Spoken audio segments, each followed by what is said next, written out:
नमस्कार, स्वराज एक्सप्रेस में आप सभी का स्वागत है। मैं हूं आपके साथ कविता पांडे।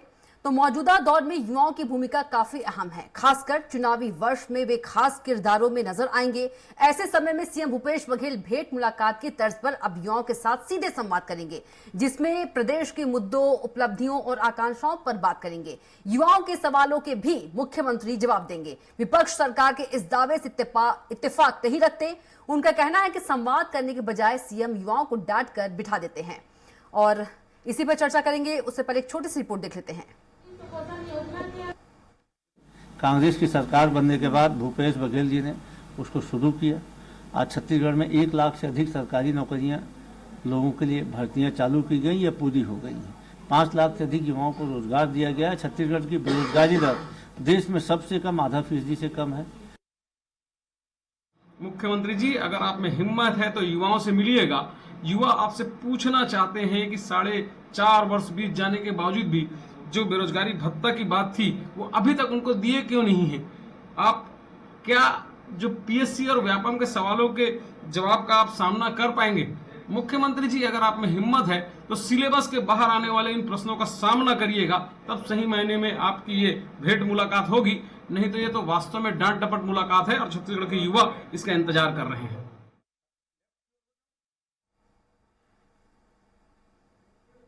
और इसी मुद्दे पर हम चर्चा करेंगे और ज्यादा चर्चा के लिए हमारे साथ मौजूद रहेंगे कांग्रेस प्रवक्ता सुरेंद्र वर्मा जी और बीजेपी प्रवक्ता ब्रिजेश पांडे जी और वरिष्ठ पत्रकार पीसी रथ जी हमारे साथ मौजूद है। आप तीनों का चर्चा में बहुत बहुत स्वागत है।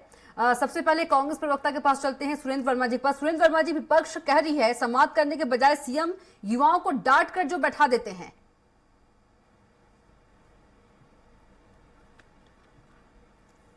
सुरेंद्र जी। कविता जी, भारतीय जनता पार्टी के नेताओं को अपने पाप याद आ रहे हैं। ये वही छत्तीसगढ़ है जहां जी कविता जी आ रही आवाज? जी बिल्कुल आ रही है। जी सुरेंद्र जी, कंटिन्यू प्लीज।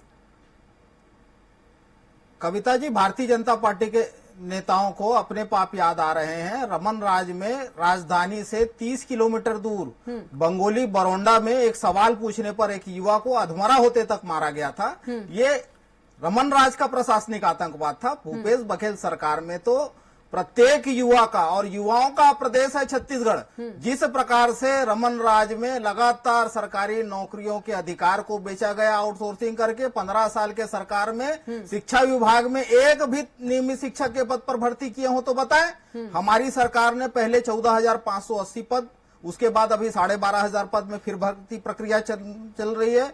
1,47,000 शिक्षा कर्मियों को नियमित किए। तमाम विभागों में अनुकंपा नियुक्ति की जो बाध्यता थी, 10% की सीलिंग थी, उसको भी खत्म किया।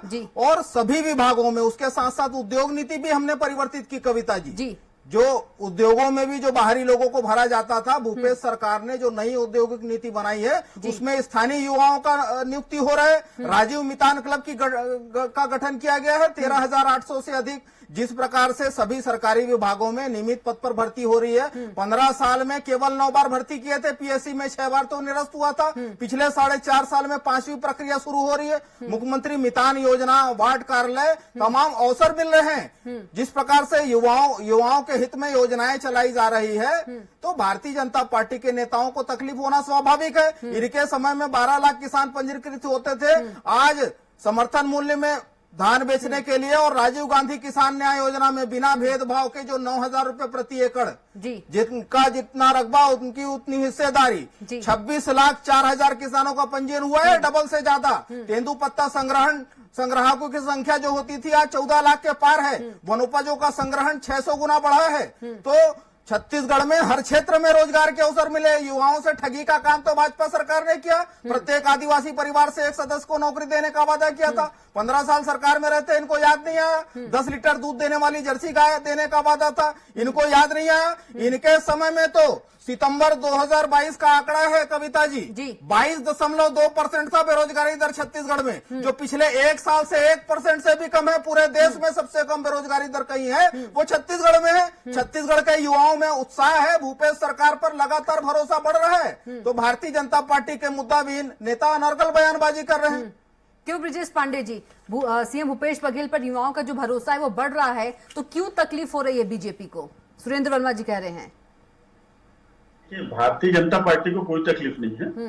वो तो आम जनता देखेगी कि किसको तकलीफ है, युवाएं देखेंगे किसको तकलीफ है या नहीं है। लेकिन उसके पहले मैं आपको बता दूं कि छत्तीसगढ़ का जो प्रदेश है उसमें लगभग 60% जो मतदाता हैं वो युवा की श्रेणी में आते हैं, लगभग 40 वर्ष की उम्र तक का।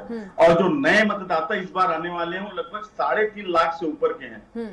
तो भूपेश बघेल जी को अचानक ऐसी क्या जरूरत आन पड़ी कि युवाओं के साथ मिलने चाहेंगे संभाग स्तर पर? उसका कारण मैं बता रहा हूँ कविता जी। कारण ये है कि अंदरूनी सर्वे से जो जानकारी मिली है कि उन्होंने जो बेरोजगारी भत्ता देने का निर्णय लिया उससे बेरोजगार संतुष्ट नहीं है, क्योंकि 4 साल तक आपने दिया नहीं और आखिरी के 6 महीने पहले आपने दिया, जिसमें इतने नियम शर्तें लगा दिए कि सिर्फ बेरोजगारों का 20% लोगों को इसका हिस्सा मिल पा रहा है, 80% लोग नाराज हैं। उसी प्रकार आपने जो एग्जाम लिए उसमें जिस तरह के भर्तियों में जिस तरह का भ्रष्टाचार हुआ है, और मैं तो ये कहूंगा कि भूपेश बघेल जी को युवाओं से भेंट मुलाकात करना है तो नई राजधानी के टूटा में चले जाएं, शुरुआत वहीं से कर लें, पता चल जाएगा कि कितने कम से कम 10,000 युवा मिल जाएंगे वहां पर उनको, और वहां से भेंट मुलाकात कर लें। और जिस तरीके से भेंट मुलाकात पहले भी प्रायोजित थी, ये मुलाकात भी प्रायोजित होगी, क्योंकि जो लोग अचानक पहुंच गए और उन लोगों ने सवाल पूछा, तो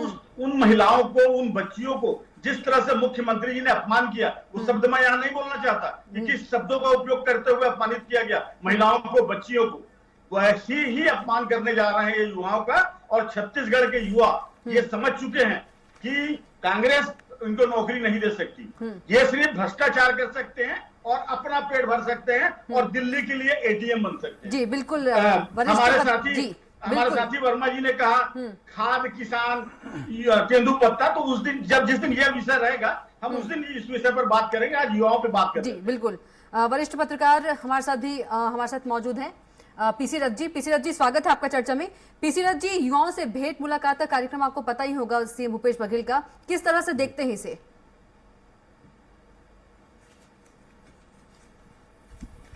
जी, ये चुनावी साल है तो चुनाव के पहले सभी पार्टियों को ये पता है कि चुनाव अगर एक उत्सव के रूप में हमारे लोकतंत्र में मनाया जाता है तो चुनावी वर्ष में ये जो चुनावी उत्सव है उसमें युवाओं की सबसे ज्यादा प्रमुख भूमिका होती है।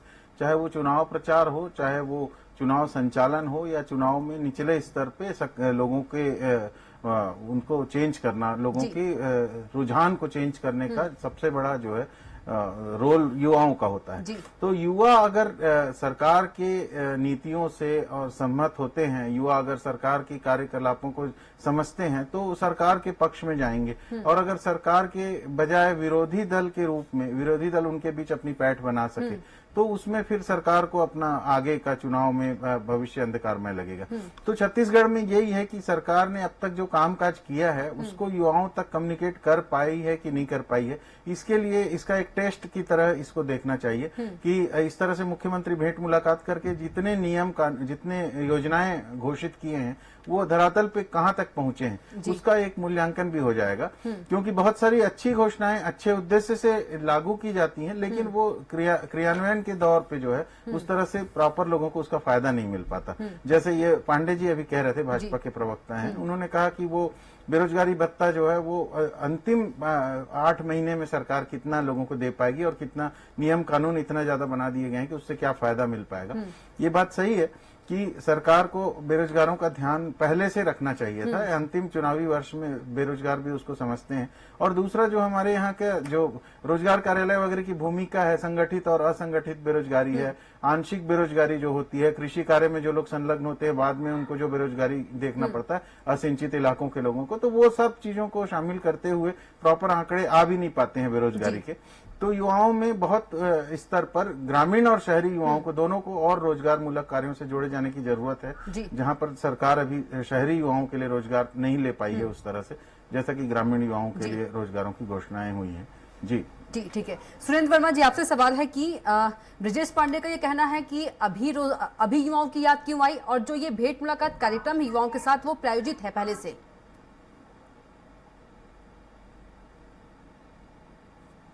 कविता जी, भारतीय जनता पार्टी के नेता 15 साल जब सरकार में थे तो ये जन समस्या निवारण शिविर लगाते थे, इनके अधिकारी जाते थे और आवेदनों का बंच उठा के ले आते थे। जो अंतर है कांग्रेस और भाजपा में वो बताना चाहूंगा। माननीय भूपेश बघेल जी ने भेंट मुलाकात प्रत्येक विधानसभा के 2 गांव में किया और सीधे जनता से संवाद किया। और जो ये बात कर रहे हैं बेरोजगारी भत्ते का, बार बार झूठ बोलते हैं भाजपा के नेता। 2003 का अपना घोषणा पत्र निकाल के देख ले, स्पष्ट रूप से लिखा था कविता जी कि प्रत्येक 12वीं पास युवक युवतियों को बेरोजगारी भत्ता दिया जाएगा। 15 साल सरकार में रहे, दिए नहीं। और हमारी सरकार ने जो घोषणा पत्र 2018 के चुनाव में बनाया था, चौथा बिंदु क्रमांक चौथे में मैं आपको पढ़ के सुनाता हूं कविता जी। घर घर रोजगार, हर घर रोजगार। छत्तीसगढ़ के युवाओं को राजीव मित्र योजना के तहत रोजगार दिया जाएगा, जिसके अंतर्गत 10 लाख युवाओं को सामुदायिक और समाज सेवी गतिविधियों में भाग लेने प्रति माह न्यूनतम 2500 रुपए कमाने का अवसर दिया जाएगा।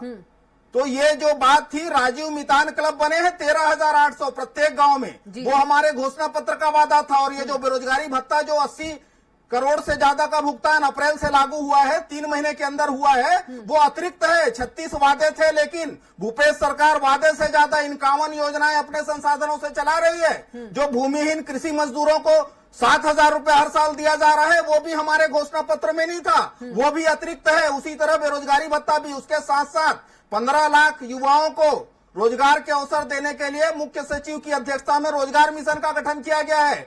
टाटा से MOU हुआ है स्किल डेवलपमेंट के लिए। तो जो अवसर मिले हैं लगातार, देखिए बुनकरों को 56,000 बुनकरों को, 82,000 महिला समूहों को सीधे तौर पर जोड़ा गया है गोठानों से। जो महत्वाकांक्षी योजना है नरवा गरवा घुरुआबारी की, उसमें उसके माध्यम से भी रूरल इंडस्ट्रियल पार्क बनाए गए हैं। 600 करोड़ का कविता जी इसी बजट में प्रावधान है। प्रत्येक ब्लॉक में 2 गोठान में औद्योगिक पार्क बनाया जा रहा है। जो वनोपज संग्रहण के क्षेत्र हैं, 5वीं अनुसूची के क्षेत्र हैं, वहां वनोपजों की प्रोसेसिंग, वैल्यू एडिशन और मार्केटिंग का लाभ भी स्थानीय महिला समूहों को दिया जा रहा है। तो ये अंतर तो प्रदेश के युवा है वो देख रहे हैं और आगे भी देखेंगे। रथ जी के इस बात से मैं पूरी तरह से सहमत हूं कि प्रत्येक योजना में बेहतर की गुंजाइश जरूर होती है। जो सुझाव है उसका भी सम्मान है, लेकिन ये अंतर है 15 साल के कुशासन में, रमन राज में, जिस प्रकार से आउटसोर्सिंग करके युवाओं के सरकारी नौकरी में रोजगार के अधिकार को बेचे गए। मोदी सरकार में 18 लाख से ज्यादा केंद्रीय विभागों में पद खाली है, 2.5 लाख से ज्यादा पद केवल रेलवे में खाली है। बैंक SSC जो हर 3 महीने निकलती थी, 9 साल से गायब है। 20 सरकारी उपक्रम बेचे गए, तो सरकारी उपक्रमों में। वर्मा जी, ब्रिजेश पांडे से जवाब ले लेते हैं। ब्रिजेश जी प्लीज। देखिए कविता जी, कांग्रेस के प्रवक्ताओं के पास जब किसी चीज का जवाब नहीं होता है ना, तो पिछले 15 साल को कोसना चालू कर देते हैं और केंद्र सरकार को कोसना चालू। लेकिन ब्रिजेश जी 15 साल की सरकार रही ना, ब्रिजेश जी, लेकिन 15 साल की सरकार रही ना। 15 साल से रही ना, तो यदि हमारी कोई कमियां रही, यदि जनता जनार्दन ने हमको नकारा तो हमने स्वीकार किया ना, हमने गलतियां हुई, लेकिन ये तो कोस रहे हैं उस चीज को। और ये 4.5 साल में घमंड में आ गए हैं, 4.5 साल में। और जनता कितनी नाराज है, युवा कितने नाराज है। आप बोल रहा हूं, आप जो मुख्यमंत्री जी ने आज ट्वीट किया है, उस ट्वीट के कमेंट्स को देख लीजिए। मैं यदि गलत कह रहा हूं तो आप तो पत्रकार हैं, आप उस ट्वीट के सारे कमेंट्स पढ़ लीजिए, किस तरह के कमेंट्स आए हैं उस ट्वीट पे मुख्यमंत्री जी से। समझ में आ जाएगा कि युवा बेरोजगार कितने नाराज है मुख्यमंत्री जी से। और यदि इतना ही अच्छा काम चल रहा है कांग्रेस की सरकार का, भूपेश बघेल जी का काम इतना अच्छा चल रहा है, तो 4 साल क्यों नहीं याद आया? हर साल क्यों नहीं कर लिया आपने ये भेंट मुलाकात? चुनाव के ठीक पहले युवाओं की क्यों याद आ रही है? क्योंकि मैंने जैसे पहले भी कहा कि अंदरूनी खबर आ गई है भूपेश बघेल जी के पास कि अब सत्ता जाने वाली है, चला चलने की बेरा है उनकी, तो वो युवाओं को याद कर रहे हैं। लेकिन छत्तीसगढ़ का युवा समझदार हो गया है, सोशल मीडिया देखता है, समाचार देखता है, वो जान रहा है कि किस तरह से उनको बेवकूफ बनाया जा रहा है अच्छी अच्छी बातें करके। और जो योजनाएं और आंकड़े दे रहे हैं वर्मा जी, वो सिर्फ पेपर में है। हमने दिखाया गोठान योजना किस तरीके से भ्रष्टाचार हुआ था, प्रोसेस कहाँ लगा, फूड प्रोसेस एक भी जगह बता दे वर्मा जी। राहुल गांधी जी ने कहा था पीसी रथ जी कुछ बोलना चाह रहे हैं, पीसी रथ जी कुछ बोलना चाह रहे हैं। पीसी रथ प्रोसेस होगा, आज तक एक फूड प्रोसेस स्थापित हुआ तो बता दे। आएंगे वर्मा जी आपके पास, पीसी रथ जी के पास चलते हैं। जी पीसी रथ जी, आप कुछ कहना चाह रहे हैं? जी मेरा सोचना यह है कि योजनाएं जो भूपेश सरकार ने गांव को केंद्रित में रख के लाई हैं, वो योजनाएं अपने अंतर्गत अच्छी योजनाएं हैं, लेकिन फील्ड पे उसका क्रियान्वयन पूरे मन से या पूरे एनवायरनमेंट के साथ उस तरह से नहीं हुआ है। ये हम लोगों को दिखाई देता है, क्योंकि अगर गोठान और उसके स्तर पर हर गांव में उस तरह से व्यवस्थाएं होती, हर पंचायत में होती, तो शायद हम लोगों को मवेशी सड़क पे उस तरह से नहीं दिखते। बहुत सारी कमियां हैं उस योजनाओं में। हो सकता है कि उस योजना को जो लोगों के माध्यम से किया जाना है उन लोगों तक के सरकार नहीं पहुंचा पाई है। कहीं ना कहीं एक एनवायरमेंट बिल्डिंग करके योजनाओं को लागू किया जाता है तो ज्यादा सफलता मिलती है। तो उसको लेकर के ये चीजें हो सकती हैं, तो उसका पता चलेगा जब युवाओं के बीच जाएंगे। दूसरी बात यह कि नेहरू युवा केंद्र जो पहले केंद्र सरकार की संस्था हुआ करती थी, उसके माध्यम से ग्रामीण युवाओं को लेकर के अच्छे कार्यक्रम उनको प्रशिक्षित करना, उनमें लीडरशिप डेवलप करना और उनके माध्यम से तकनीक को लाने की कोशिशें करना, ये पहले हुआ करता था। लेकिन जो 15 साल का बीच का गैप आया उसमें सरकार ने उसको प्रोत्साहित नहीं किया और भाजपा की सरकार रही, तो उस वजह से शायद तो ऐसे युवा केंद्र के रूप में ये नए क्लब बनाए जाने की, मितान क्लब बनाए जाने की जो योजना है, उसका भी अभी हम लोगों को फीडबैक लेना बाकी है कि वो वास्तव में फलीभूत कितना हुए हैं। क्योंकि सरकार ने तो योजना घोषित की, लेकिन क्या वाकई ग्रामीण स्तर पर युवा उससे जुड़े, क्या वाकई उससे विकास की गतिविधियों में तेजी आई, या मूल्यांकन हो पा रहा है, गांव के संसाधनों का सही मूल्यांकन हो पा रहा है, या वो ठेकेदारी या सप्लाई के प्रथा का शिकार होता जा रहा है। इन सब चीजों को देखना जरूरी है और मुझे लगता है युवाओं के बीच अगर मुख्यमंत्री जा रहे हैं तो उससे वो फीडबैक उनको मिलेगा और पता चलेगा कि वास्तविकता क्या है। जी बिल्कुल, जिससे प्रदेश की सरकार को मुद्दों, आगे उपलब्धियों और अपनी आकांक्षाओं पर ही बनाने सीएम में, भूपेश योजनाओं बघेल जी में। बात करेंगे। जी बिल्कुल, सुरेंद्र वर्मा जी कुछ कह रहे थे आप। वर्मा जी। कविता जी, किसी सरकार के कामकाज की समीक्षा आप किन आधार पर करेंगे? या तो पूर्ववर्ती सरकार के काम, या सीमावर्ती राज्यों की सरकार, या केंद्र की सरकार। जी। मैं वही कह रहा हूँ, ये वही छत्तीसगढ़ है जहां 15 साल आउटसोर्सिंग करके भर्ती करते रहे। जी। ये वही देश है जहां मोदी जी ने 2 करोड़ रोजगार हर साल देने की बात कही थी। नए रोजगार तो छोड़ दिए, 23 करोड़ लोगों की लगी लगाई नौकरी छिन गई। 20 से ज्यादा सार्वजनिक उपक्रम बेचे हैं मोदी जी ने, लगाया एक भी नहीं। पूर्ण सार्वजनिक उपक्रम में सरकारी नौकरी के जो रोजगार के अधिकार थे वो तो छीना गया ना। ठीक है। और जो मूल बात है, सुरेंद्र जी ये प्रदेश की बात कर लेते हैं। कविता जी मैं बता रहा हूँ, जो रिपा योजना है 146 ब्लॉक है कविता जी, 146 ब्लॉक है, हर ब्लॉक में दो केंद्र, कुल 292 गोठानों में रूरल इंडस्ट्रियल पार्क बनाए गए 600 करोड़ की लागत से। जिस प्रकार से कोंडागांव, साजा और मुंगेली में फूड प्रोसेसिंग प्लांट है, कवर्धा में जाके देखे एथेनॉल प्लांट लगा कि नहीं। 12 ओएमयू पहले साल में हुए थे, उसमें से 8 कंप्लीट है। तो ये किस मुंह से कहते हैं? समृद्धि के क्या आधार है? अर्थव्यवस्था के तीनों सेक्टर कविता जी, कृषि विकास दर, उद्योगों का विकास दर और सेवा के क्षेत्र में पिछले 4 साल से लगातार राष्ट्रीय औसत से बेहतर है। जो समृद्धि छत्तीसगढ़ में आई है, चाहे वो किसान हो, चाहे वो गौपालक हो, चाहे वनोपज संग्राहक हो, जी। केंद्रीय योजनाओं के क्रियान्वयन में भी छत्तीसगढ़ अग्रणी राज्य है। सबसे ज्यादा मानव दिवस यदि मनरेगा में कहीं हुआ है तो वो राज्य सरकार एजेंसी के रूप में यहाँ पर करवाई है। तो कोरोना काल में भी हमने देखा, उसके बाद में भी देखा। 15 साल ये केवल शोषण करते रहे। ये कहते हैं कि 15 साल, अरे तुम्हारे पाप जाएंगे कहाँ? जिस प्रकार से 15 साल केवल ठगने का काम किया, क्या यह वादा नहीं किए थे बेरोजगारी भत्ते का? ये बताया 2003 में था, कितना दिए? हमारी सरकार ने तो अप्रैल में चालू करके 3 महीने के भीतर 80 करोड़ दिया ना। रोजगार के द्वार पिछले 1.5 महीने में 27,000 से ज्यादा भर्ती की वैकेंसियां निकली है। जवाब दे रहे हैं आपके सवालों का। जी ब्रिजेश पांडे वर्मा जी 2003 की बेरोजगारी भत्ता की बात कर रहे हैं। यदि हम बेरोजगारी भत्ता नहीं दिए होते और हमारा काम अच्छा नहीं होता तो हम 2018 में 2000 में क्यों रिपीट होते? 15 साल हमारी सरकार क्यों चलती? आप तुलना कहां से कर रहे हैं? आप तुलना पिछले 5 साल की करें। और यदि तुलना करने की जरूरत नहीं है, यदि आप अच्छा काम कर रहे हैं तो अपनी उपलब्धियां बताइए ना।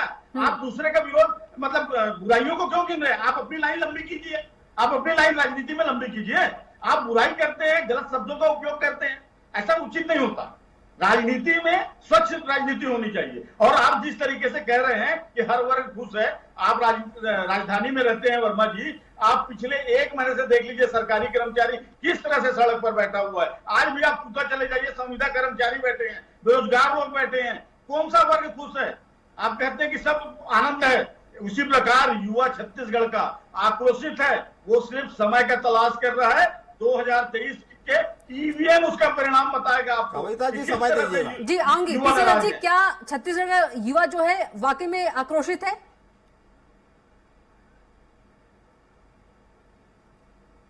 कविता जी सोशल मीडिया का जमाना है, देखिए ना सोशल मीडिया किस तरह से कमेंट्स आ रहे हैं। हम रिजल्ट पे विश्वास करें ना ब्रिजेश पांडे जी। सर्वे और सोशल मीडिया तो जी पीसी रथ जी ये आईटी आएंगे वर्मा सेल जी। के पेड वर्कर गंद वर्मा जी फैलाना। आएंगे आपके पास, पीसी रथ जी। जी जी जी युवा वर्ग को एक छत्तीसगढ़ में युवा आयोग भी हुआ करता था, युवा आयोग भी बना था। युवा आयोग को भी बहुत सारी युवाओं के हित में योजनाएं बनानी थी और उसको क्रियान्वित करना था। जी। और मुझे लगता है कि भूपेश सरकार युवा आयोग को उतनी सक्षमता से सक्रिय नहीं रख पाई है, क्योंकि युवा आयोग का कोई भूमिका प्रदेश के युवाओं के बीच में उसकी कोई पहचान, उसका कोई कार्यक्रम उस तरह से दिखाई नहीं देता है। इक्का दुक्का छोटे मोटे प्रोग्राम सांकेतिक रूप से भले युवा आयोग ने किए, लेकिन उस तरह से युवा आयोग अपना परफॉर्म नहीं कर पाया, ऐसा मुझे लगता है। बाकी दृष्टिकोण जो है वो सबके, सत्ता पक्ष के और विरोधी दल के अपने अपने अलग नजरिए हो सकते हैं, लेकिन कुल मिला के छत्तीसगढ़ के युवाओं को नौकरियां तो अभी घोषणाएं हो रही हैं, नौकरियां मिल रही हैं, भागीदारी कर रहे हैं वो लोग, वो सारी चीजें अपनी जगह सही है। लेकिन जो कोरोना के बाद बहुत सारे लोगों ने जो रोजगार खोया था, उन लोगों को रोजगार देने के लिए कोई समुचित योजना शहरी क्षेत्रों में मुझे अभी तक नजर नहीं आती है। ये मेरा आकलन है। जी, सुरेंद्र वर्मा जी कुछ कह रहे थे आप? वर्मा जी, सुरेंद्र वर्मा जी। कविता जी, 2018 के बाद विधानसभा के 5 उपचुनाव भी हुए, नगरीय निकाय चुनाव हुए, 14 बड़े नगरीय निकाय हैं जिसमें कांग्रेस के महापौर हैं। जो पंचायत चुनाव है, जिला जनपद और ग्राम पंचायत चुनाव में भी 80% से ज्यादा कांग्रेस के समर्थित प्रत्याशियों को सुन लीजिए आप लोग। मैं बता रहा हूँ आप जी, सोशल मीडिया के कमेंट की तो ये देखिए आराम से, कविता जी, ये सोशल मीडिया के कमेंट की डिबेट को डिबेट की तरह नहीं, और जो मुद्दा है उसी मुद्दे पे बात कीजिए, भटकी मत, समय का बहुत कविता जी, ये सोशल मीडिया की चर्चा कर रहे हैं कमेंट्स की, तो ये तो 56 लाख मिस कॉल कार्यकर्ता का दावा किए थे 2018 में, वोट 47 लाख भी नहीं मिले, तो 9 लाख तो इनके कार्यकर्ता इनको वोट नहीं देते। और जिस प्रकार से पिछले 4.5 साल में समृद्धि आई है, जो युवाओं को अवसर मिले हैं स्थानीय रोजगार में भी, रोजगार के ये ऐसा टोकने का काम ब्रिजेश जी मत कीजिए, अपने समय में बोलिएगा, आपको बुरा लगता है, आपको आईना दिखाए तो जी। तो युवाओं को जो अंतर समझ में आया है 15 साल के शोषण में, ये कह रहे थे ना 2003 में वादा किए थे और वो पूरा नहीं करते तो रिपीट कैसे होती। लगातार ये किसानों को भी ठगे, युवाओं को भी ठगे। 270 रुपए बोनस का वादा था 2003 में, चुनावी साल को छोड़ के कभी दिया हो तो बताओ। टाइम का अभाव है, जो प्रदेश के युवा हैं बहुत सारे लोग किसानी काम में रुके, 14 लाख से ज्यादा लोग किसानी की ओर। समय हो गया है। ब्रिजेश जी जल्दी से, ब्रिजेश जी। देखिए वर्मा जी का लगभग अब वही है पुराने 15 साल, उनको अपनी उपलब्धियां बताने के लिए कुछ नहीं है। वो युवाओं को कितनी नौकरी दे पाए, आप रोजगार कार्यालय में जाकर आंकड़े निकाल के देख लीजिए, विधानसभा में इनका जवाब देख लीजिए कि कितने लोगों को दिए हैं। तो इनका झूठ का पुलिंदा खत्म होने वाला है। 2023 में युवा इनको सबक सिखाएंगे कांग्रेस सरकार को, बस इतना ही कहूंगा मैं। ठीक है, आप तीनों का बहुत बहुत धन्यवाद चर्चा में जुड़ने के लिए। सुरेंद्र वर्मा जी आपका भी, ब्रिजेश पांडे जी आपका भी, पीसी रथ जी आपका भी। तो फिलहाल के लिए इतना ही। आप देखते रहिए स्वराज एक्सप्रेस। नमस्कार।